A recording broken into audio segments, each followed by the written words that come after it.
دریائے فرات کے کنارے اساترون نامی ایک بادشاہ حکومت کرتا تھا، اور اس کی حکومت اس قدر مضبوط تھی کہ شاپور اس کا لحاظ کرتا تھا۔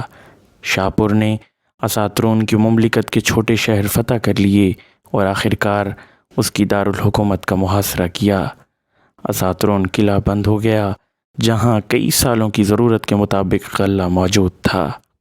شاپور نے تمام حربے آزما ڈالے، لیکن وہ کسی طرح سے بھی قلعے میں داخل نہ ہو سکا۔ ایک دن اساترون کی بیٹی قلعے کے حصار میں کھڑی دشمن کی فوج کا نظارہ کر رہی تھی کہ اس کی نظر شاپور پر پڑی۔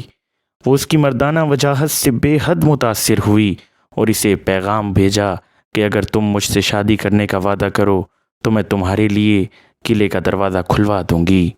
شاپور نے وعدہ کیا، شہر کی تسخیر کے فوراً بعد میں تم سے شادی کر لوں گا۔ لڑکی نے ایک رات قلعے بازوں کو دروازہ کھولنے کا حکم دیا۔ جیسے ہی دروازہ کھلا تو شاپور کی فوج قلعے میں داخل ہو گئی اور چند ہی گھنٹوں میں قلعے پر قبضہ کر لیا۔ مقابلے میں اساترون قتل ہو گیا۔ شاپور نے اساترون کی بیٹی سے شادی کر لی۔ چند دن گزرے کہ شاپور نے اپنی بیوی کی پشت پر ایک نشان دیکھا تو اس نے بیوی سے اس کے نشان کے متعلق دریافت کیا تو اس کی بیوی نے کہا، بات دراصل یہ ہے کہ میں رات جس بستر پر سوئی تھی اس پر درخت کا ایک پتا تھا، اسی پتے کا نشان میری پشت پر ثبت ہو گیا ہے۔